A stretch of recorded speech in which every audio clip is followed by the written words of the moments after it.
So the next item, now this is probably gonna blow your mind. It blew mine.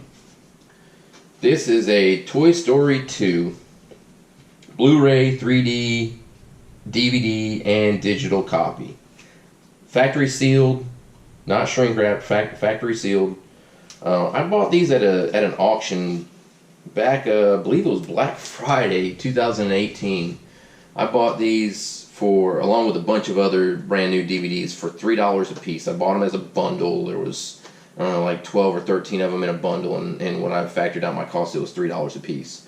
And most of them sold pretty good. This one though, this one with the slipcover is a rare copy. I have these listed for $84.99 plus $5 for shipping, or best offer. I accepted an offer of $70 on this right here. It's in mint condition, very nice. I'll package it well, and ship it out. It'll cost me a little more than the $5 for the shipping, but it'll go priority mail. I'll still clear $55 on this one, and I have sold them for $84.99. I've had people just buy them flat out, not even make me an offer. So very nice. When you're out there, you see brand new DVDs, look at them. Check them out, because you never know. This is out of print. When I did my research, I looked it up, and it said, I saw in a lot of the some of the titles, it said OOP, out of print. So I guess that's what makes this one special. So, all right. Last one, last item here. Now this item, I have $0 in. All right, I'm just gonna bring out a couple of pieces to show you. These are all solid brass. These were hardware pieces that were removed from a display case. So where I got these, I made a buddy setting up out at an antique engine and tractor show in Fort Meade, Florida, called Flywheelers. They do a swap meet 3 times a year, and so I used to set up out there, and the guy that I set up next to, we started talking and had a lot in common, so we became friends. I actually went out, and I'm not setting up there anymore, but I went out there the last time in January that they did the sale, and I helped him set up. And he always has stuff. He does a lot of scrapping, and this was 15 pounds of brass. He was, if he couldn't sell it, he was going to scrap it. So I talked to him, and we made a deal, and I told him I'd sell it for him, and then we'd split it 50-50. And I'm going to pay the fees on my 50%. So I actually broke these up into 3 different lots. The claw feet and I believe the phoenixes were on one lot, and then it doesn't matter, 3 different lots, and they sold for same person bought all 3 lots, and they could have sold for more. And why do you say that, Rick? I say that because I saw that there were 2 bids on each one of these lots, and so the gentleman placed a starting bid, and then later on he came back and he put in a higher bid. So I believe if I had done a buy it now on these, I could have made more money on them, but there were no comps. I couldn't find anything like it, so I wasn't sure.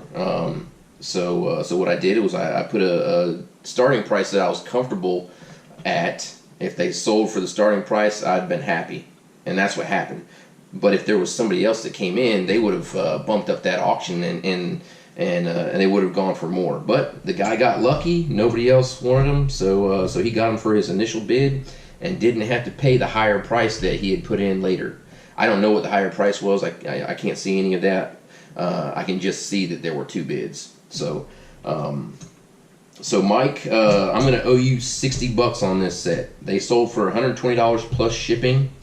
Mike's going to get 60 of that. He's going to get his full half. I'm going to pay the fees out of the other half. The fees are going to be right around $12. So on my 60 minus my 12 is going to be $48. So I made $48, and it's not going to take me long to ship them out. It didn't take me a whole lot of time to list them, and I don't have any money in it whatsoever. So that's a win-win. That's why it pays to make relationships with people, and and to do right. If he's going to be happy with this because he was going to get $30 for scrap on these, and instead he's going to make 60.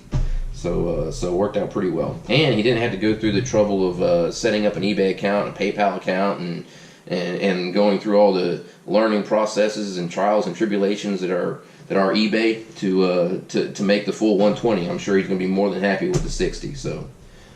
So I believe that's it. So let's talk about some numbers. I know the title says $4,000 in sales while on vacation. At least that's what I think it says. I haven't written it yet, but that's probably what it's going to say. So I've got some numbers written down here. You say, well, that all wasn't $4,000. No. In that $4,000, I put my FBA sales in. Okay, FBA sales. I mean, those are a no-brainer because you don't have to do anything again. My FBA sales were $29,62.61, so almost $3,000. Now that's with their shipping, their fees, and everything. That's total sales. I have calculated in 2018 my total fees for Amazon. When I looked at my annual sales, I paid approximately 38% in fees to Amazon. Now those fees include your inbound shipping fees. Those include all your shipping fees to your customers, and all of your returns and everything. When the 2018 was said and done, what I got the 1099 for versus what I actually received in payments to my bank account, I received 62% of my total sales. So that's what I'm basing this on. So 62% of $2,962 is $1,836.81. So that's what I'm going to receive theoretically from my sales last week on Amazon. Now that doesn't take into account cost of goods sold or any of your overhead costs, storage, anything like that. But that's still not a bad week. And then for my FBM, that was $150. Again, I'm probably about $120 for after fees. And then on eBay, I did a total of $845.10 after fees. I calculate eBay fees as 10% of your sales. So after fees, not including any of your overhead costs or your cost of goods sold, I'm looking at $2,681.91. So $2,681.91 while on vacation. It's not a bad week. Not a bad week at all, especially since I didn't have a whole lot of inventory costs on a lot of the eBay stuff. Most of that stuff was already paid. So that's it. I just want to wrap it up. Please like, subscribe, comment. If you have any questions or any videos that you'd like to see in the future, just leave it down in the comments and push that little bell button, and it'll tell you, it'll give you notifications when I put my next video on. Again, it's if you're if you watched all the way through this video, which I know it's a long one, but if you did watch all the way through, I'm going to give you a little sneak peek. I did a little dumpster diving, which I don't do much dumpster diving. I'm not not that there's anything wrong with it, but it's just for me, it's not a good use of my time. But there's one dumpster that is very, very close to me, and that I'm at on a regular basis. And I did some dumpster diving for it yesterday with a buddy of mine, and I'm going to be doing a video on what I pulled out of the dumpster, and you'd be surprised at some of the things that people throw away. So watch for that one coming up, and also the pros and cons of being a reseller. So thanks for watching. I appreciate it, and we'll see you next time. GoPro, stop recording.